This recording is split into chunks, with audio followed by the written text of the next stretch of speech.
Hey guys, I am Ibigandscary. I'm bringing you another StarCraft 2 replay, this time featuring in our bottom right hand side Game 4 of our green Halleck Terran against Yedgin, our blue Terran, in the bottom left.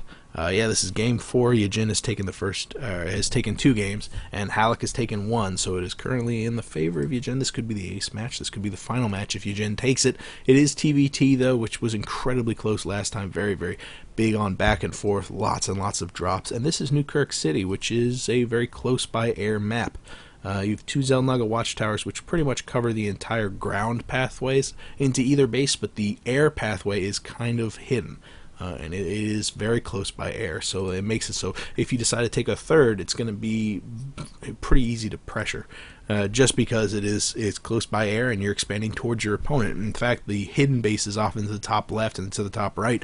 You never really see taken until the very, very late game.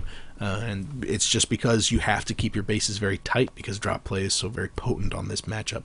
TBT, though, is a slow setup, slow startup. Both players are going to be throwing down their barracks. Both players are going to be throwing down their supply depot, working on that wall off. Again, Yedgin with his kind of unorthodox positioning of his barracks. I love it, though. I absolutely love it. Another supply depot is going to be just going on to the left side. Traditionally, you see him wedged between, but there's no reason. There's no reason why you see him wedged between, except that it's nice and pretty, kind of a Gothic architecture style.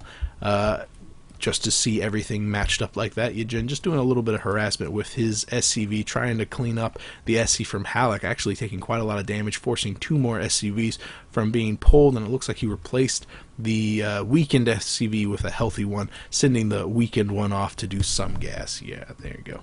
Good on you, buddy. Good on you. And it looks like both players are going to be securing their barracks, no problem at all. Both players are also taking that early gas, going to be working on that early tech. And you know what? This is actually a little bit earlier gas for Yedgin than we saw last time, so he's maybe going to be being a little bit more aggressive. Supply depot wall-off has been completed, so I think Halleck's SCV is destined for death. Just taking quite a lot of damage already. He's already scouted out that the gas has been taken, so there's really nothing else to see.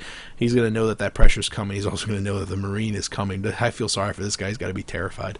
Finally, he goes down, and we don't see an add-on being thrown down immediately, but I'm sure it is going to follow very, very shortly. Orbital Command's going to be finishing up for Yedgin. Hasn't been started. Oh, it's already finished for Halleck. Excellent. Excellent. Wow, a super early command center. This is a total departure from what we've seen from Halleck last time. You saw him throw down that bunker first. We saw him being very passive, very defensive in nature, and we saw that Yedgin elected to get up quite a lot more as far as unit producing structures before he even thought about taking an expansion. So this could pay off huge for Halleck if he can succeed in taking this command center. I think this is him trying to secure that early economic edge and then take a win because of it, just continually macroing, continually powering. And we've actually seen Halleck is very effective whenever his economy does kind of catch up steam, whenever it kind of gets away from Yedgin. And he's also really good at baiting Yedgin into being the aggressor. He's nice and easy and is capable of relaxing and waiting for his opponent to make the first move and then taking advantage of that first move, taking advantage of the fact that he's going to know where the opponent's army is. Well, it's busting down his front door, so he can do that counterattack, and it's really the only victory he's taken is because of that counterattack. So it's going to be interesting to see if Yedgin is going to be taunted into some super early aggression because of that super early command center. It's going to be interesting. There goes the scan, but the scan is just out of range of the command center. All he sees is that a single factory is being constructed. The scan was within range of the gas, I believe. No, it was not. It was not. So weird positioning of that scan. Does see the factory going up, does see the tech lab. I don't believe the tech lab was working on anything just at that time. So that could be enough for Yedgin to realize that there could be something going up, could be a hidden starport over to the left side. No, because the factory was only being constructed. I'm not sure. I'm not sure what he could make of that, except that he probably needs to send out a Marine to suicide it up into that natural location just to see if there is an expansion there. Tech lab is done. First siege tank on the field. If Yedgin wants to, he could probably push out right now and do some decent damage. Stem is not even close to finishing. Reaper has been placed out on the field. A starport also being constructed with a reactor right on top of it. So it's going to be a heavy bioplay. Yeah, probably a heavy bioplay. Starport's going to take advantage of the reactor, and then we're going to see 2 or 3 more barracks being thrown down. We already see one being started. Stim has definitely been started. So yeah, a nice bio play. And yeah, it's because only double gas has been tapped. We haven't seen the second or third or fourth gas being taken just yet. Halleck has that Reaper out, but that's more to scout that this push is coming. Second siege tank signaled the push for Yedgin. Yedgin is pushing out without stim, without combat shield, without any upgrade at all for his marines. They're just there to absorb damage. The siege tanks are the ones to deal damage, and on the back of this, he is grabbing a command center in the low ground. He's got to do some decent damage with this. And I think he's going to.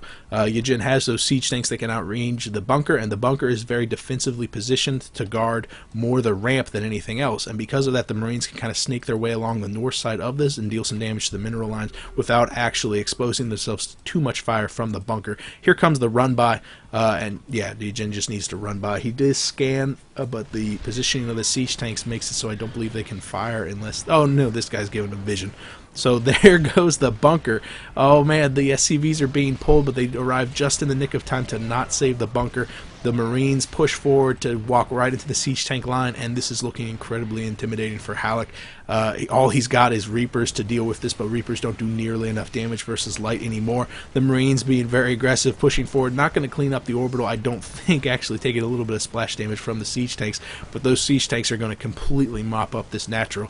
And now Yedgin has a natural that is secured, but not saturated, and Halleck is out of a natural. Here comes the drop. Oh, dropping all those SCVs as well as Reapers down on top of the siege tanks. Those siege tanks weren't sieged, so they just kind of take care of everything that was dropped. If they were sieged and those Marines were out of position, that drop would have been devastating, but it was not. And unfortunately, those siege tanks just got a very, very clear and thankful shot at all those workers. 8 workers killed. Really, Halleck is just in terrible shape right now. He's got a decent amount of money, and if he could afford if he had the time, he could probably amass a large enough army to deal with this inevitable push from all these siege tanks. But with now 2 siege tanks up on the high ground, shelling down quite a lot of damage against those Marines and Reapers, there's really not a lot Halleck can do. Getting kind of frisky with his Reapers, pushing forward, only doing a single shot to the siege tanks, and with a no SCVs in that force. Oh, so many Marines just getting crushed. Halleck GGing out of the game. This was game 4, so Halleck has lost. Yedgin wins 3-1 against Halleck. Kind of a lackluster finish, I'm not going to lie, but that was just because Yedgin did a fantastic job with this push. He scanned. He only saw one single unit producing structure, the barracks with the tech lab, and the tech lab hadn't started on anything. He also saw the factory just now being constructed, and I guess he just construed from that the money had to be spent somewhere, figured that there had to be an expansion on the low ground, and then knew that he could do some damage with this push out. He pushed out with no upgrades, no stim, no combat shield, no +1, plenty of siege tanks. That was his upgrade, was this high tech, and he used that with some incredible, just really good game sense, really nicely done. Yeah, just because it looked kind of lackluster doesn't mean that it wasn't a really good play. Yedgin was just really spot on for this matchup. This was great. In fact, this entire series was absolutely fantastic. The third game especially was just heart-wrenching, and I'm very thankful to whoever posted this. So yeah, best of 5. I don't know the story of why it was a best of 5. Maybe it's just between friends. Maybe this was the final to a tourney. If this was the final to a tourney, I'm sure the rest of the tourney was equally amazing. If you guys know, you could post a comment on it. One way or another, I will see you guys later. I am Big and Scary. Bye.